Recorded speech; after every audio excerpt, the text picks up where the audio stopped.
আমরা কে চাই না বলুন তো নিজেদের যৌবন ধরে রাখতে? যাতে আমরা চিরকাল নিজেদের যৌবন ধরে রাখতে পারি, আমরা প্রচুর টাকা খরচা করি কসমেটিক্স অথবা রূপচর্চার সামগ্রীর ওপর। কিন্তু যৌবন ধরে রাখার আসল রহস্যটা কসমেটিক্সের মধ্যে সীমিত নেই, সেটি আছে আমাদের মনের গভীরে। তাহলে আমাদের কালানুক্রমিক বয়স বাড়া সত্ত্বেও আমরা কিভাবে আমাদের যৌবন ধরে রাখতে পারি শারীরিক আর মানসিকভাবে? চলে আসুন জেনে নিই উত্তরটা। মানুষের মন, হিউম্যান মাইন্ড, আমাদের মনই হচ্ছে সব কিছুর সৃষ্টিকর্তা। প্রত্যেকটা বিষয় জিনিস প্রথমে সেটি মনের কল্পনার জগতে সৃষ্টি হয়, তারপর সেটা বাস্তবিক জীবনে রূপান্তরিত হয়। যে ঘরে আপনি এই মুহূর্তে বসে আছেন, একবার চারপাশটা দেখুন তো, যা যা আছে কোনো মানুষ সেটি কল্পনার জগতে সৃষ্টি করেছিল, পরবর্তীকালে সেটা বাস্তবিক জীবনে রূপান্তরিত হয়। আমি এই কথাটা কেন বলছি? শারীরিক স্তরে নিজের যৌবন ধরে রাখার জন্য আপনাকে নিজের মনটা করে তুলতে হবে এক তরুণের মতন, আপনাকে ভাবতে হবে এক তরুণের মতন। আপনি বলতে পারেন, তাহলে কি এই বয়সে আমি ছেলে মানুষই করে বেড়াবো এক তরুণের মতো? বিষয়টা তা নয়। আপনাকে একটা উদাহরণ দিচ্ছি। ধরুন আপনি আর আপনার বন্ধু একটি শপিং মলে বেড়াতে গেছেন। জামা কাপড় দেখতে দেখতে হঠাৎ আপনার বন্ধু আপনার দিকে প্রবল উৎসাহের সঙ্গে ছুটে এসে আপনাকে একটা সুন্দর উজ্জ্বল হলদে রঙের একটা জ্যাকেট দেখালো আর বলল, এটা পরে দেখ, এটা তোকে ভারী মানাবে। দেখা মাত্র আপনারও রংটা দারুণ পছন্দ হলো, কিন্তু ঠিক পরের মুহূর্তেই আপনি একটু সংকোচ বোধ করে ওকে বললেন, না রংটা তো খুবই ভালো, কিন্তু ভাই আমার এই বয়সে কি আর এই রংটা মানাবে, বয়সটা তো বাড়ছে। বুম! ঠিক এই অ্যাটিটিউড, এই মানসিকতাটাই হচ্ছে সব থেকে বড় বাধা নিজের যৌবন ধরে রাখার পথে।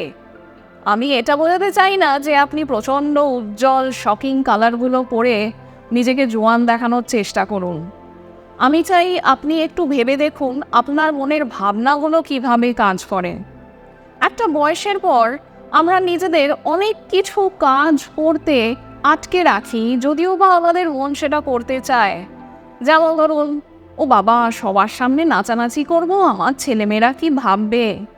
এইভাবে হাহা করে হাসি ঠাট্টা করে মজা করব, আমার ছেলেমেয়েরা আমাকে ভাববে যে আমি কি বোকা। বাবা, আমার বয়স এতটা বেড়ে গেছে, আমি কি এই বয়সে পাহাড় চড়তে পারবো? যদি আমার শরীর খারাপ হয়ে যায়, যদি আমার হাঁটুর ব্যথা বাড়ে। এই যে সেলফ লিমিটিং, স্বসীমাবদ্ধ কথোপকথন আপনার মনের মধ্যে সব সময় চলছে, এই যে নেগেটিভ সাজেশনগুলো আপনি আপনার মনকে সমানে দিয়েই চলেছেন, এগুলো কি হচ্ছে? আপনার সাবকনশিয়াস মাইন্ড, অবচেতন মন প্রত্যেকটা কথা, প্রত্যেকটা চিন্তাকে কিন্তু তুলে নিচ্ছে, আর সেই অনুযায়ী আপনার মন আপনার শরীর আর স্বাস্থ্যকে তৈরি করছে। এই যে কথাগুলো আপনার মনের মধ্যে চলে, ভাববেন না যে এগুলো খুবই ক্যাজুয়াল, কোনো গুরুত্ব নেই। কারণ যে কথা আর চিন্তাগুলো আপনি মনে বেশিরভাগ সময় রিপিট করতে থাকেন, সেই চিন্তাগুলো কিন্তু বাস্তবে রূপান্তরিত হওয়ার ক্ষমতা বেশি রাখে। তাহলে একটা বয়সের পর আপনি যদি একটা স্ট্যান্ডার্ড সেট করে ফেলেন যে আপনি কি কি কাজ করতে নিজেকে আটকে রাখবেন, তাহলে কিন্তু আপনার জীবনে বার্ধক্য নেমে আসছে। সমাধানটা কি? বন্ধ করুন এই স্বসীমাবদ্ধ কথোপকথন, এই সেলফ লিমিটিং কনভারসেশন আপনার মনের মধ্যে। নিজের মনকে নেগেটিভ সাজেশন দেওয়া বন্ধ করুন। আপনি কি ভাবেন আপনার মন আর শরীর, মাইন্ড অ্যান্ড বডি দুটো আলাদা ডিপার্টমেন্ট? একেবারেই না।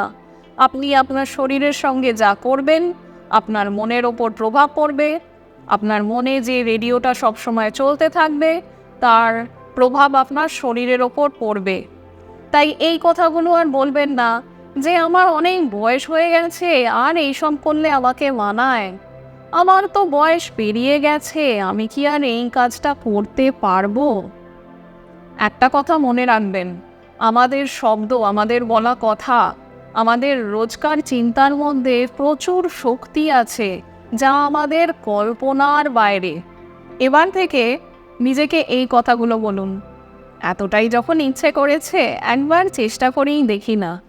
বয়সটাকে নয় একটু পাশেই সরিয়ে রাখলাম, আমি তো আর কারোর ক্ষতি করতে যাচ্ছি না। মনে যখন হয়েছে তখন একবার চেষ্টা করেই দেখি। এই বার্ধক্যের ভাষা ব্যবহার না করে সেই জায়গায় তারুণ্যের ভাষা ব্যবহার করুন। নিজের মনকে একটু একটু করে শেখাতে থাকুন, বোঝাতে থাকুন কিভাবে সে এক তরুণের মতো ভাবতে পারে। হাল না ছেড়ে এইভাবে যদি আপনার মনকে একটু একটু করে রোজ বোঝাতে থাকেন, সেই ভুল কথাগুলো সংশোধন করতে থাকেন, একটা সময়ের পর দেখবেন যে আপনার শরীর এবং মনে সেই যৌবনের ভাব উজ্জ্বলভাবে ফুটে রয়েছে।